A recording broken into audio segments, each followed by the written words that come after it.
Hello, everyone. Welcome to the third story in Stories from Starry Skies.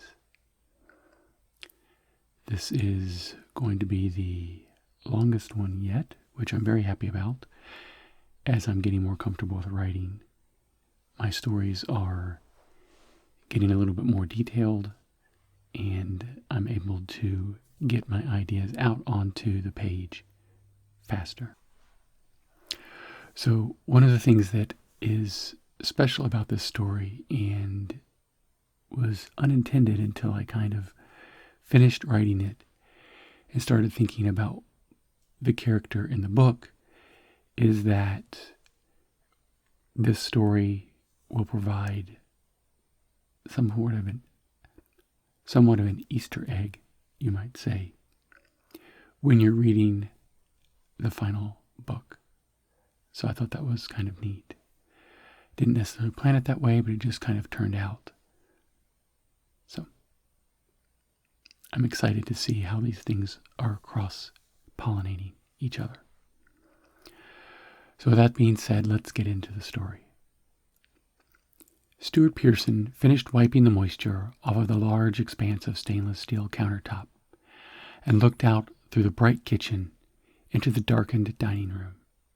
He could just make out the curving lines of the grand piano that stood now all alone in the dimmed space.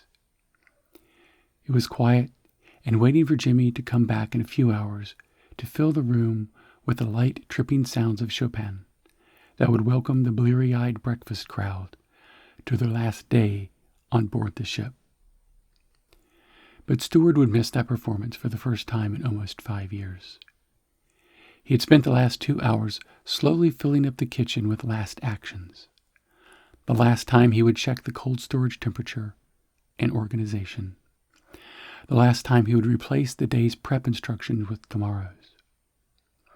Last actions were done, and soon it would be time for last looks. He let out a deep sigh and allowed his memory to unwind into the place, forcing him to see the familiar settings as he did the first time he entered as a 19-year-old, fresh out of 3 years of culinary school. He thought back then that he was lucky to get this job, but he had no clue just how lucky he really was. How much the wild thought of applying to work in an orbital casino would change his life. Of course, back then that lucky feeling didn't take long to vanish. His dreams were tempered by the fact that Chef was not all that impressed with his college degree. He looked down at the dull reflective surface of the table. His reflection was muddled and hazy, but it didn't take much imagination to see his younger self looking back at him from the other side. How many times had he cleaned this very table? Those first few months it seemed like it was all he did. Clean and polish and clean again. Scrub and wipe and scrub again. It was repetitive and boring, but it gave him plenty of time to listen to what was going on around him and fall into the rhythm of the kitchen. He learned how to keep the place spotless. Chef taught him that as much as his passion ran towards food and its preparation, there was something more important. The side of lamb laid across the table or the pot of potatoes boiling on the stove didn't care how clean the table or the pot were. But the people who were sitting on the other side of the wall were. They were all putting their trust in him to keep them safe. To, like a physician, first do no harm. It was a lesson he carried with him when 6 months later he was entrusted with another duty. He'd come in that day, put on his uniform, and started the cleanup after breakfast prep when Chef interrupted him and brought him back to a workbench at the back of the kitchen. There, laid out before him, were 15 knives, a cup of water, and 2 thin rectangular metal blocks. He instantly knew what was in store for him, and he picked up the first knife to inspect its edge, running the tip of his finger perpendicular to the cutting edge and looking for any nicks. Chef said he wanted to see his progress at the end of the day and left him to it. Most of the knives were in decent shape, but a couple of them had some noticeable nicks in the blade. They would take longer to restore, so he started on them first. Luckily, his schooling had prepared him well for this task, and he always did well in that class. Stuart wandered back to the old workbench. He could see himself standing there, slightly hunched over his work, drawing his arms backwards and forwards, keeping the angle of the blade steady as he wore bits of it away on the rough surface of the metal sharpening stones. It hadn't taken him long to recall the muscle memory, and within 3 days, Chef put him in charge of keeping all of the sharps sharp, and soon thereafter to keep all of the kitchen equipment in good working order. Through this, Chef taught him that there was, yet again, something more important than food in the kitchen. The well-being of his fellow workers were also part of his responsibility. Well-maintained tools made work easy, safe, and fast. When a kitchen is working at maximum capacity, it is a sort of dance, a rhythm of movements, an orchestration of ins and outs, and ups and on. Small steps in the construction by many hands that culminated in a dish that seemed to appear like magic from the midst of the action. And all of this, no one had time to deal with a dull knife or a faulty switch. He was there to keep the magic flowing uninterrupted. Stuart absent-mindedly turned one of the stones over in his hand as he leaned back against the workbench. From there he could see the kitchen in its entirety. He could trace the flow of ingredients from cold storage through to the prep stations to the pans and pots and skewers, and from there to assembly, and then out to the wider world. It was only at the 10-month mark that he was allowed to touch a piece of food. He remembered the surprise on the others' faces when they came in to find him peeling potatoes and carrots. They said things like, "Watch out for this one, he'll have all of our jobs by next week." And, "It's no wonder he's been promoted so fast, just look at how lovingly he's holding that carrot." Of course, by this time he had grown used to the crass humor and good-natured teasing from the rest of the kitchen. They were, by and large, a good lot, and those who weren't didn't stay long. So he didn't mind. Like he didn't mind that the amount of potatoes and carrots and celery and lettuce and tomatoes and onions seemed to be endless. He was finally working with food, and by this time, Chef didn't have to tell him the part he played in the whole. He got it. Just like clean tables and sharp knives, good prep meant good service. Consistent sizes meant even cooking and even flavor. For the next year, he chopped, stripped, diced, strained, peeled, and minced everything the team needed to do their job. As he worked day after day, his relationship to Chef changed slowly. He received more specific instructions as Chef started to impart to him lessons learned from his many years of culinary mastery. He learned how to prep a chicken, then a rabbit, and slowly moved his way up until he could butcher a whole side of beef confidently and quickly. That is what he had been doing when she first saw him.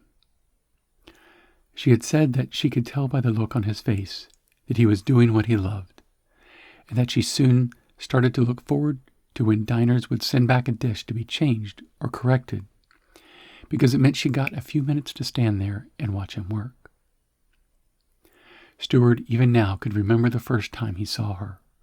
Her young, rounded face, illuminated by the bright lights of the kitchen, seemed to float in space against the dimly lit space behind her. Her big eyes were following his every move as he separated a shoulder of beef from the rest of the body. When he looked up again, she was gone, but soon he would catch glances of her as she would sweep in from the gloom to catch a plate or a drink and then whirl back out again, but never without stealing a glance in his direction. It didn't take him long to realize he was smitten. He looked forward to seeing her easy smile and the look of concentration on her face when she was figuring out an order. They were now catching each other's eye, and the whole kitchen was in serious jeopardy of falling away completely when they did. He may be back of kitchen, and she may be front of house, but that was not going to stand in his way of talking to her and learning her name. Stuart ran his hand along the serving counter. seeing all of the light scratches from the hundreds of thousands of plates that had passed along it. Soon he stood in the very spot where he first spoke to her and learned her name. It had been so quick, but he had timed it perfectly. The dessert station was closest to the serving counter on the left-hand side of the kitchen, and carrot cake had been his saving grace. So it was 2 pounds of grated carrots to Chef Ross. Place the bowl on her right side, pivot to the right, and finally see her up close. He nearly forgot everything when he met her eyes, but he managed to hear himself say, "I'm Stuart." She was dropping off an empty tray and reaching to pick another. She paused only for a second, but she gave him her full attention. "Stephanie, I'm working till closing." And she was off. The rest of the evening was a blur. He did eventually figure out what she meant and what the plan was.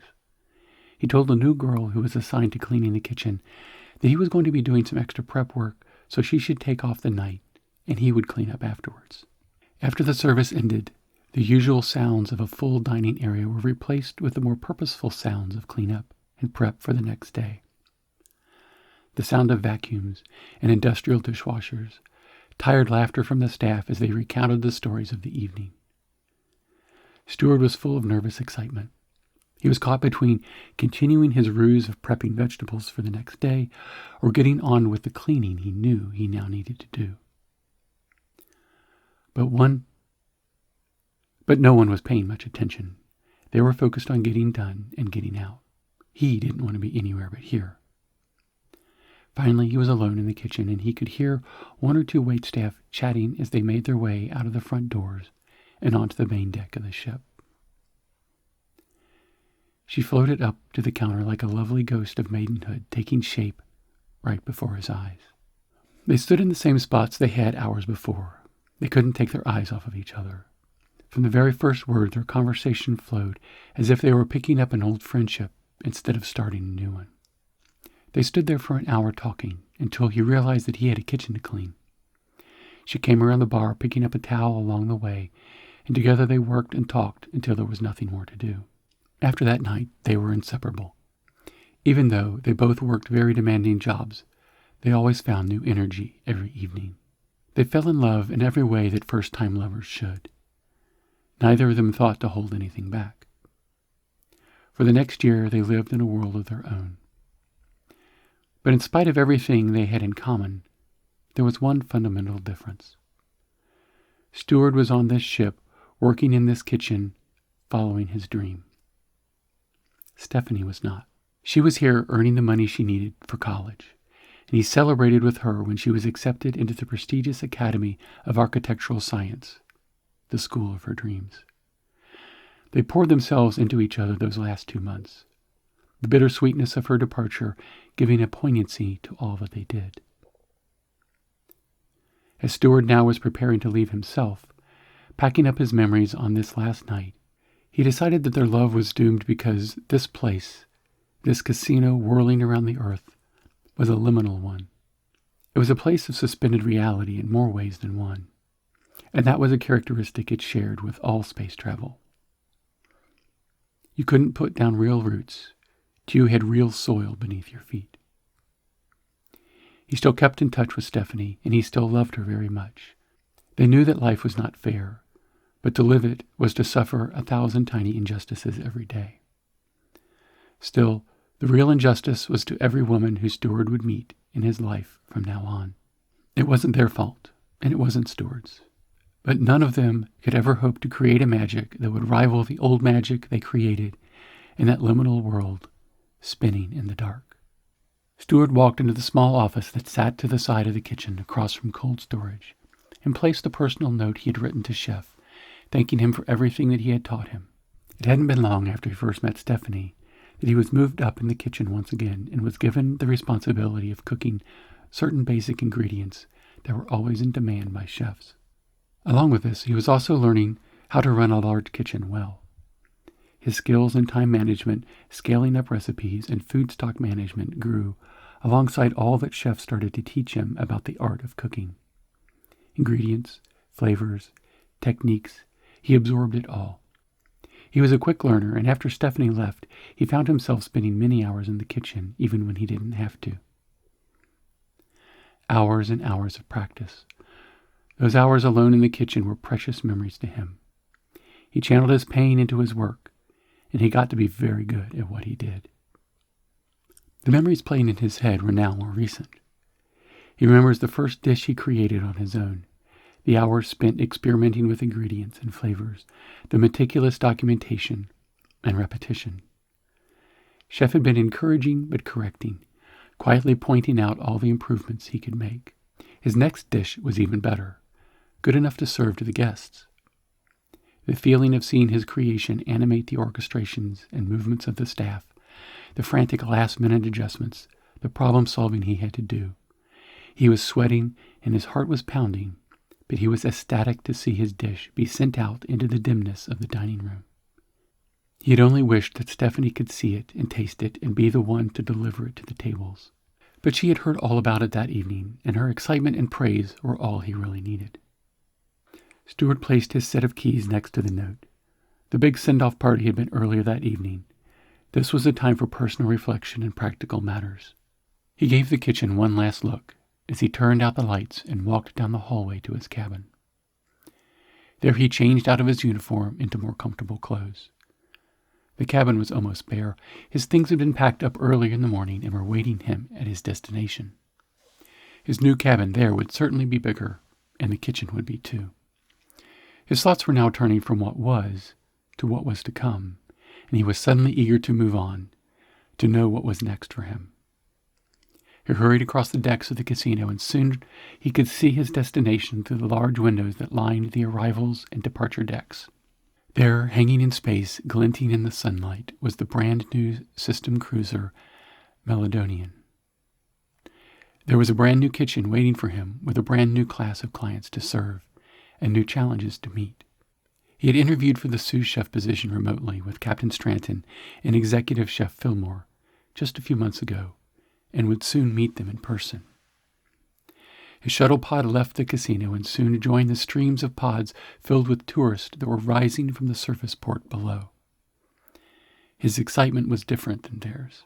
He was coming to his new home, a home that would truly be among the stars, both literally and figuratively. He did remember to take a few vids of the ship as he approached. He would send them to Stephanie once he had settled in. They were already making plans for her to come visit on her summer break. So, I hope you enjoyed that story. I had a lot of fun writing it. I had a lot of fun seeing as it developed as I was writing it. I had a rough outline to start with, but Stephanie definitely took up a larger portion of the story than I anticipated. And the more I wrote about her, the clearer her importance in Stuart's life became. So, that was really fun to see develop. Thank you all for listening. If you would like to hear more of what is going to be happening with these various characters, please subscribe and hit the bell notification. Apparently that's a thing. I don't quite understand it, but there you go.